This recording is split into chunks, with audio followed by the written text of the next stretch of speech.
I feel a little bit guilty asking this, but are Arsenal winning the league this season? Oh, Mike, you're trying to put me on the spot. Are we winning the league this season?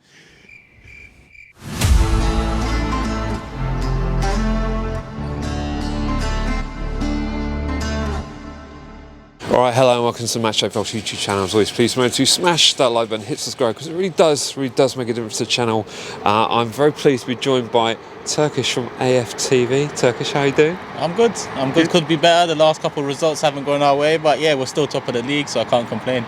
Good stuff, good stuff. Of course, we are playing Arsenal here at the Emirates Stadium on Friday night.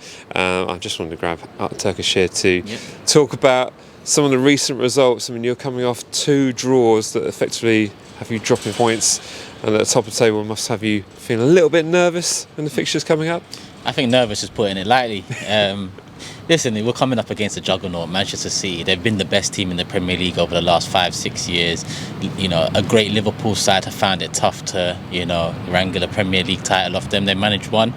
It's Arsenal's turn to now fight with them. And like you said, the last couple of results, they haven't gone our way. I mean, on paper, leaving Anfield with a point, especially when you consider Arsenal's recent history at Anfield, it reads well. But when you watch the game, you see how much control we had in the opening 35-40 minutes, going 2-0 up. It does feel like a loss. It does feel like 2 points dropped rather than a point gained. And then we had that West Ham London Stadium, similar type of performance, going 2-0 up very early. 10 minutes, we looked in cruise control. We was causing problems. And then for the rest of the 80, we failed to create a real big chance. Yes, we did have a penalty, and Saka did miss that, but overall, it's just not good enough in terms of, I don't think the pressure's getting to us, but I think there's a bit of nerves, overconfidence there. We're 2-0 up, job done, let's play it around a little bit, and we'll see this one out. But in both cases, we didn't manage to do that. And, we stand here now, having missed out on 4 points in the last 6. And, there's no more room for error, Mike. No, not at all. I mean, you must be looking at Man City right now and thinking, like, they're probably going to win every single game until the end of the season, bar the one they play you, of course. Yeah, hopefully. But, in terms of Arsenal's standpoint, where they are now, has there been any change in the way that you've seen the last 2 games being played, or is it just the fact that maybe it's just a more of a nervous performance?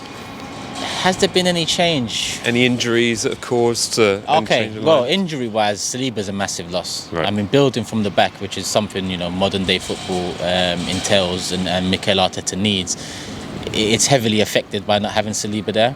Especially that West Ham game, I expected the last 20-15 minutes to be all Arsenal. We're going for a Premier League title. West Ham have been struggling, but it wasn't.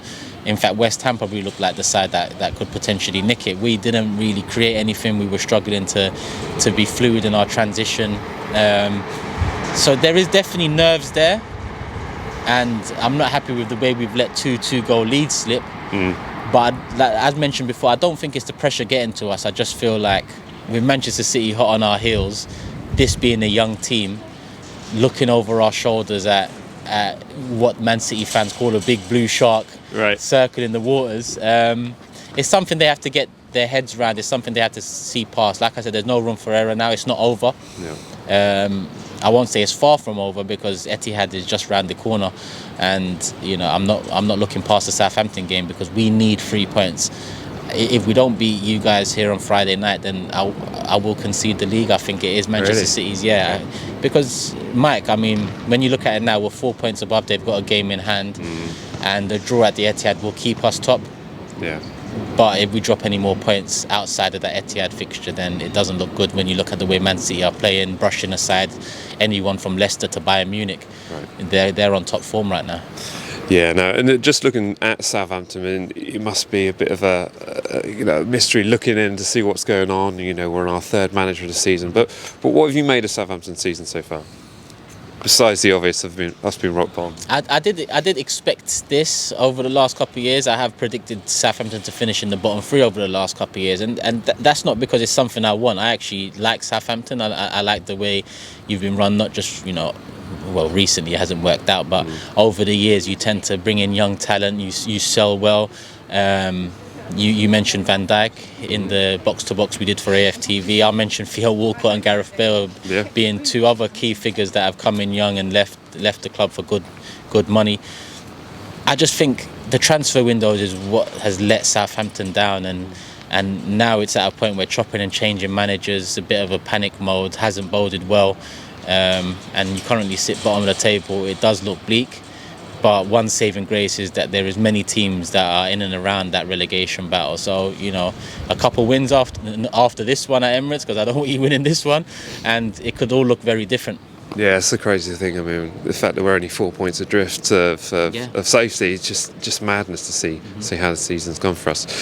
So with the Southampton fans come out, sell-out crowd here coming to the Emirates Stadium, is there anyone that the Saints fans should be watching out for in the Arsenal squad? I'd say Martinelli.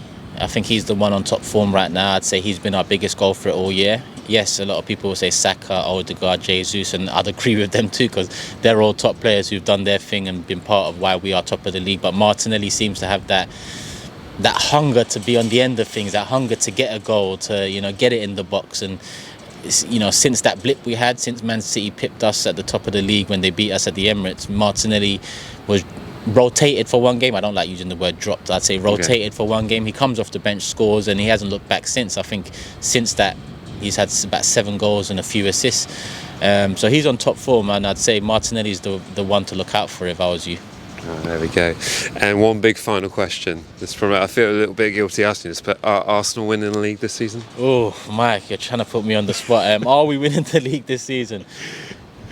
I mean, when we spoke back in, I think it was August, when we spoke about the other fixture at St Mary's, I think you were kind of on the momentum thing, like, I'd just be happy with top 4 and you will just see where it takes us. But has that changed for you? I'm not going to be happy with anything less than the Premier League title, considering how well we've played, and part of that is because I feel like we deserve it up until this point. But what matters is 38 games and who's top of the table, and the table doesn't lie. Are we going to win the Premier League? I've got a feeling that we're not, if I'm honest, after that West Ham result. But it's not over. It's, you know, I feel like pick ourselves up, get 3 points here at the Emirates Friday night, go into the Etihad, and I think the Etihad is the make or break. Yeah. I think if City win that one, they win the league. If Arsenal win that one, we win the league. And if it's a draw, then it's still all to play for both sides. But if you're asking me for an answer right now, I think we're going to fall just short. Okay. Well, it's a massive game for you guys at the Etihad, but of course it's an even bigger game for us here on Friday. Many of us will be looking at this as kind of like a free hit, but we don't have any more free hits anymore. Everything's a cup final for us, so yeah, we'll wait and see what happens. Yeah. And score prediction for Friday night? I'm going 3-0 Arsenal. I need us to bounce back, and I need us to cut that goal difference down a bit and go into the Etihad with a 7-point difference, albeit they'll have 2 games in hand. I think that gives them something to think about in the back of their minds, and it seems like they'll be through in the Champions League, and they'll have Real Madrid next, and that'll be a big blockbuster for them. So hopefully we can, you know, put a bit of pressure on, go 7 points in front of them before the Etihad game, and they've got one eye on Madrid, and you know, drop the ball. Awesome. Well, thanks ever so much for that. No please be sure to go and check out Arsenal Fan TV. You might have heard of them. I think you're approaching 1.6 million. Yeah. So please go and show the love and smash that subscribe button and help them get over it. Awesome. Turkish, thanks so much. No worries. Cheers, Johnny. No worries. Good luck for the rest of the season. Likewise. Thank you. Awesome. As always, remember, like, comment, share, subscribe. We'll see you in the next one. All right, see you.